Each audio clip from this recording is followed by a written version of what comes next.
Damai sejahtera Allah yang melampaui segala akal, itulah yang memelihara hati dan pikiranmu dalam Kristus Yesus Tuhan kita. Amin. Firman Tuhan yang menjadi naskotbah bagi kita pada Minggu Septuagesima pada hari ini, yaitu tertulis dalam surat Paulus yang pertama kepada jemaat di Korintus, pasal 8 ayat 1 sampai dengan ayat yang ke-13. Demikian pembacaan firman Tuhan. Tetapi daging persembahan berhala kita tahu, kita semua mempunyai pengetahuan. Pengetahuan yang demikian membuat orang menjadi sombong, tetapi kasih membangun. Jika ada seorang menyangka bahwa ia mempunyai sesuatu pengetahuan, maka ia belum juga mencapai pengetahuan sebagaimana yang harus dicapainya. Tetapi orang yang mengasihi Allah, ia dikenal oleh Allah. Tentang hal makan daging persembahan berhala kita tahu, tidak ada berhala di dunia, dan tidak ada Allah lain daripada Allah yang Esa. Sebab sungguh pun ada apa yang disebut Allah baik di sorga maupun di bumi, dan memang benar ada banyak Allah dan banyak Tuhan yang demikian. Namun bagi kita hanya ada satu Allah saja, yaitu Bapa, yang daripadanya berasal segala sesuatu dan yang untuk Dia kita hidup.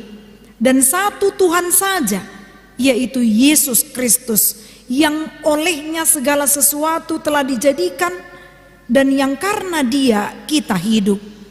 Tetapi bukan semua orang yang mempunyai pengetahuan itu. Ada orang yang karena masih terus terikat pada berhala-berhala, makan daging itu sebagai daging persembahan berhala. Dan oleh karena hati nurani mereka lemah, hati nurani mereka itu dinodai olehnya. Makanan tidak membawa kita lebih dekat kepada Allah. Kita tidak rugi apa-apa kalau tidak kita makan, dan kita tidak untung apa-apa kalau kita makan. Tetapi jagalah supaya kebebasanmu ini jangan menjadi batu sandungan bagi mereka yang lemah. Karena apabila orang melihat engkau yang mempunyai pengetahuan sedang duduk makan di dalam kuil berhala, bukankah orang yang lemah hati nuraninya itu dikuatkan untuk makan daging persembahan berhala? Dengan jalan demikian orang yang lemah, yaitu saudaramu yang untuknya Kristus telah mati, menjadi binasa karena pengetahuanmu. Jika engkau secara demikian berdosa terhadap saudara-saudaramu dan melukai hati nurani mereka yang lemah, engkau pada hakikatnya berdosa terhadap Kristus. Karena itu, apabila makanan menjadi batu sandungan bagi saudaraku, aku untuk selama-lamanya tidak akan mau makan daging lagi, supaya aku jangan menjadi batu sandungan bagi saudaraku. Demikian firman Tuhan. Bapak Ibu jemaat yang dikasihi Tuhan, membaca nas ini mungkin beberapa dari antara kita masih kebingungan. Apa sebenarnya isi dari apa sebenarnya inti dari surat Paulus kepada jemaat di Korintus ini? Mungkin yang kita tangkap tadi sejenak ada persembahan berhala, ada yang memakan persembahan, ada yang berbicara tentang makanan. Tapi apapun itu, kalau kita tidak mengerti secara doktrinnya, kita sering sekali berhadapan dengan orang yang di luar dari doktrin kita, secara khusus HKBP. Dan kita sering berdebat dengan orang yang sesama Kristen memperdebatkan tentang makanan, apalagi tentang makan darah atau tidak. Tapi pada dasarnya kalau doktrin kita jelas, mulai dari anak-anak sampai parguru malua sampai kita menikah dan sampai saat ini, saya yakin kita akan mengerti apa yang patut kita pegang tentang hal makanan secara teologi atau doktrin HKBP. Untuk itu saya tiba-tiba teringat membaca nas ini dengan apa yang saya alami. Sewaktu saya kuliah, kami selalu ada perencanaan untuk pergi berjalan-jalan. Yang satu dosen pembimbing, mungkin anak-anak yang kuliah di sini juga pernah mengalami itu. Jadi kami memutuskan untuk pergi ke Pusuk Buhit. Sewaktu kami pergi ke Pusuk Buhit, belum sampai kepada puncaknya ada sesuatu yang unik. Tepat sekali kalau tidak salah saya semester 3 atau semester 4, persis sekali masa-masa caleg seperti ini, yang seperti kita sekarang ini. Dan kami belum sampai di ujungnya, belum sampai di bukit itu, kami melihat banyak sekali bendera, tiang bendera yang diikuti dengan partai apa benderanya. Dan di bawahnya ada diikatkan tali, dan tali itu mengikat kepada seekor ayam yang hidup.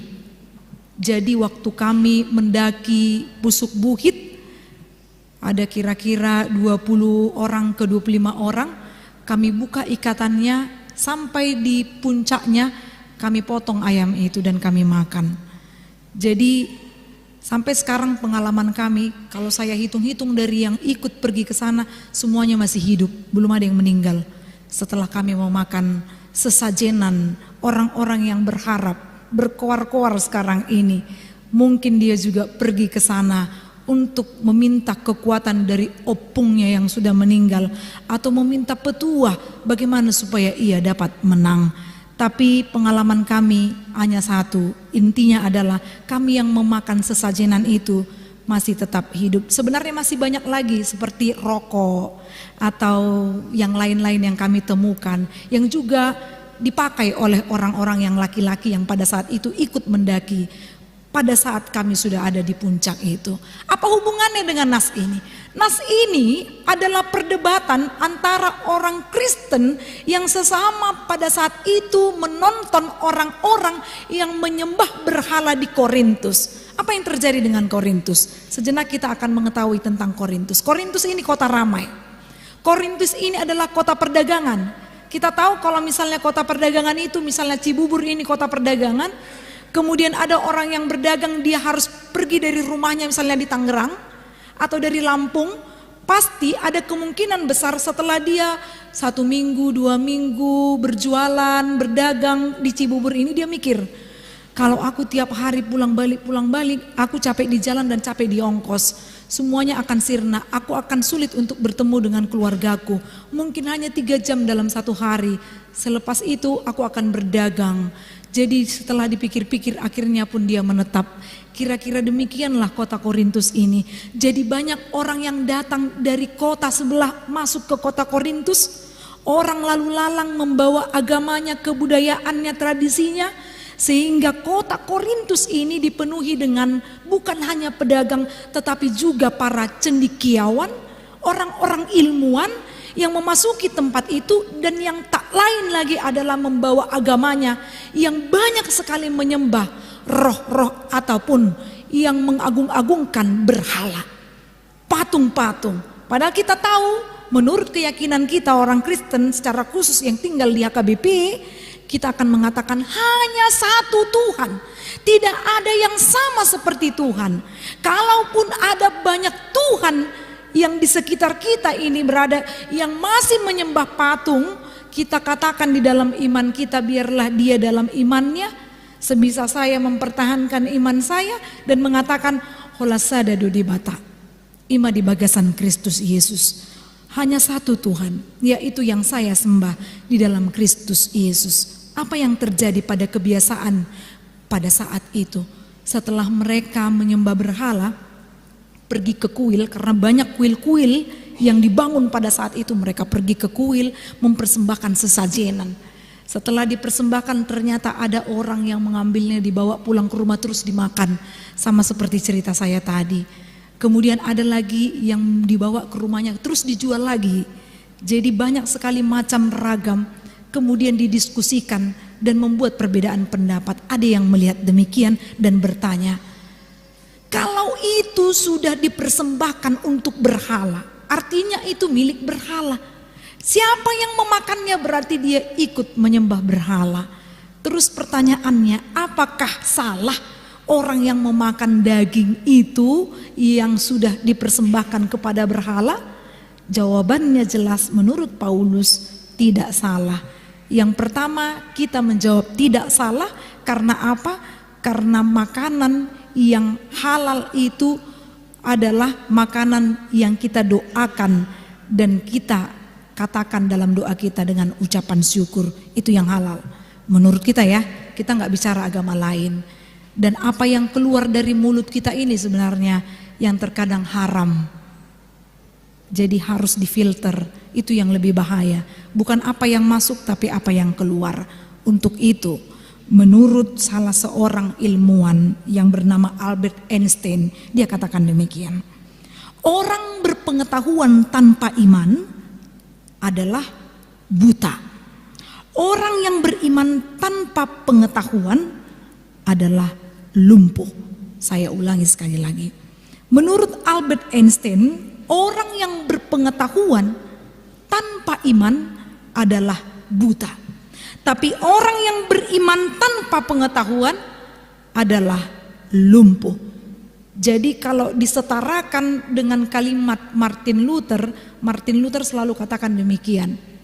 Kalau mau menjadi orang yang beriman dan orang yang bersosial dengan penuh intelek, dia akan katakan sebelah kanan saya baca Alkitab, sebelah kiri tangan saya gunakan untuk baca surat kabar. Jadi seimbang. Kalau orang yang beriman, ini yang menghantarkan dia untuk mengetahui pengetahuan itu hanya bersumber dari Allah. Pengetahuan itu akan digunakan dengan sebaik-baiknya. Sehingga jika diseimbangkan lagi dengan pernyataan si Paulus dalam nas ini, dia memberikan surat ini supaya tidak ada perpecahan. Perpecahan karena apa? Melihat orang-orang yang memakan sesajen tadi. Ada orang yang mengatakan kalau dia memakan itu, maka ia akan ikut dengan berhala itu. Tapi ada orang yang memberikan pengertian lagi, ya tidak masalah kalau dia makan sesajenan itu, toh juga hanya sebatas makanan, kan kuil, di kuil itu berhalanya. Tuhan mereka itu hanya sebatas di kuil, dan kuil itu bahkan patung itu hanya buatan manusia. Jadi tidak ada yang bisa melarang. Untuk mengantisipasi perdebatan inilah Paulus memberikan suratnya dan mengatakan yang pertama, dikatakan di dalam nas ini di ayat yang keempat, tidak ada berhala di dunia, tidak ada Allah lain daripada Allah yang Esa. Bagi kita hanya ada satu Allah saja. Dilanjutkan di ayat 6, yaitu Bapa yang daripadanya berasal segala sesuatu dan yang untuk dia kita hidup. Jadi dia tahu batas-batasannya di mana. Kita tidak persoalkan tentang makanan itu, tapi yang kita persoalkan sedangkan penyembahan berhala sudah ditentang.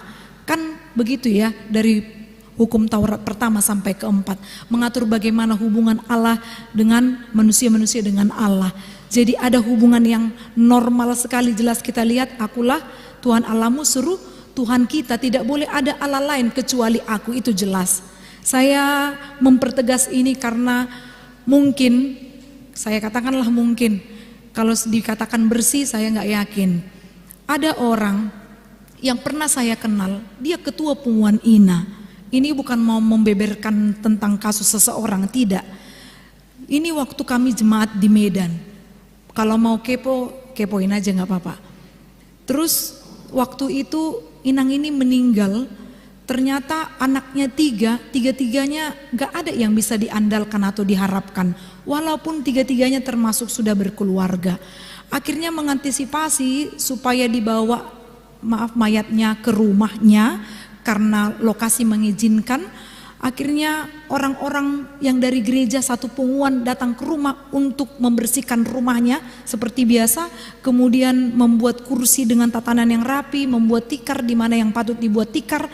Dan ternyata dibukalah rumah kamarnya yang mana kira-kira tempat tikar karena gak ada yang mau bisa ditanya. Dibukalah satu kamar dan kemudian di kamar ini di bawah tempat tidur itu terlihat ada sesajenan.